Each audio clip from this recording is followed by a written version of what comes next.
Bienvenue dans cette nouvelle analyse. Aujourd'hui, on va s'intéresser à quelque chose qui semble, à première vue, totalement universel.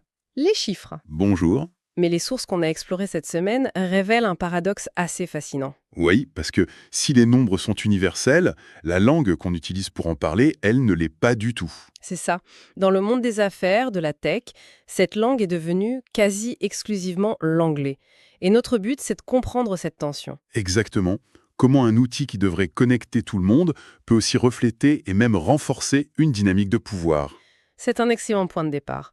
Les documents qu'on a lus présentent vraiment un tableau à double facette. Absolument. D'un côté, maîtriser les chiffres en anglais, c'est une clé. Ça ouvre des portes, ça facilite la collaboration internationale. Et de l'autre, Et de l'autre, cette nécessité soulève des questions assez profondes sur l'équité, sur la culture, et sur la manière dont une seule langue finit par modeler notre vision du monde économique. alors, commençons peut-être par le côté pratique, parce que c'est le plus évident. Oui, Dans le monde pro, parler le langage des chiffres en anglais, ce n'est pas juste une compétence en plus sur un CV. Ça devient une question de clarté et même de crédibilité. tout à fait. Et les sources donnent un exemple vraiment parlant. Ah oui, La confusion historique entre le mot billion, en anglais américain, qui veut dire un milliard, et le billion européen traditionnel, qui lui valait 1000 milliards. ah oui, la différence est énorme. Dans la finance mondiale, une ambiguïté pareille, ce n'est juste pas possible. Du coup, le standard américain s'est imposé. Norme anglophone. D'accord. Donc là, on parle d'une standardisation qui évite le chaos. Ça a l'air d'être un argument purement logique, presque un progrès. Hmm.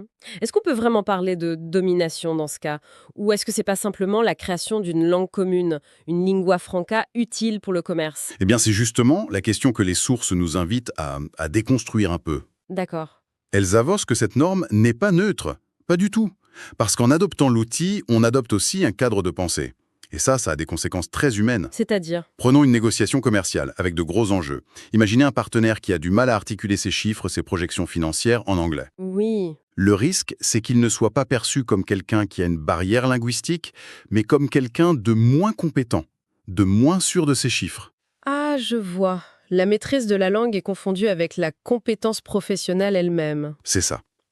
Ça crée un avantage de fait pour les locuteurs natifs, ou en tout cas pour ceux qui ont eu les moyens de devenir parfaitement bilingues. Exactement. Ça devient une sorte de barrière à l'entrée qui n'a rien à voir avec le talent ou la pertinence d'une idée d'affaires. Et les sources disent que ça s'arrête là? Non. Ça va même plus loin. Cette situation peut marginaliser des modèles économiques entiers ou des approches culturelles différentes. Simplement parce qu'elles ne sont pas formulées dans la langue dominante de la finance? C'est ça. Et là, on ne parle plus seulement d'un individu qui a des difficultés, mais d'un système de pensée tout entier qui est mis de côté. C'est fascinant de voir comment un sujet aussi simple en apparence, les chiffres, nous amène à des questions aussi complexes sur les préjugés, les structures de pouvoir. Absolument. On est très loin de l'idée de juste savoir demander un prix quand on est en voyage. Et c'est là qu'on touche à l'enjeu identitaire que l'un des textes soulève. Quand la validation professionnelle, intellectuelle, passe systématiquement par la maîtrise d'une autre langue. Oui. Ça peut créer un sentiment d'infériorité culturelle ou l'impression que sa propre langue est moins apte pour les choses sérieuses, pour les affaires. C'est subtil, mais c'est très puissant. Alors, pour essayer de synthétiser, d'un côté, maîtriser la langue des chiffres en anglais est un outil pragmatique, puissant, presque indispensable pour naviguer dans l'économie mondiale. Oui, on ne peut pas le nier. Mais ce qu'on a vu, c'est que cet outil n'est pas neutre.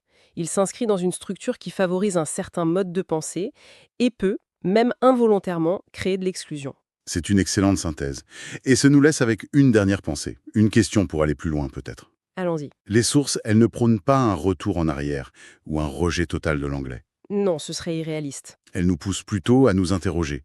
Comment est-ce qu'on peut aborder l'apprentissage de cette langue-outil comme un pont vers les autres, tout en restant conscient et même en défendant la richesse des autres cultures, des autres visions du monde? Autrement dit, comment prendre l'outil sans forcément adopter toute l'idéologie qui va avec. Voilà. C'est exactement la question.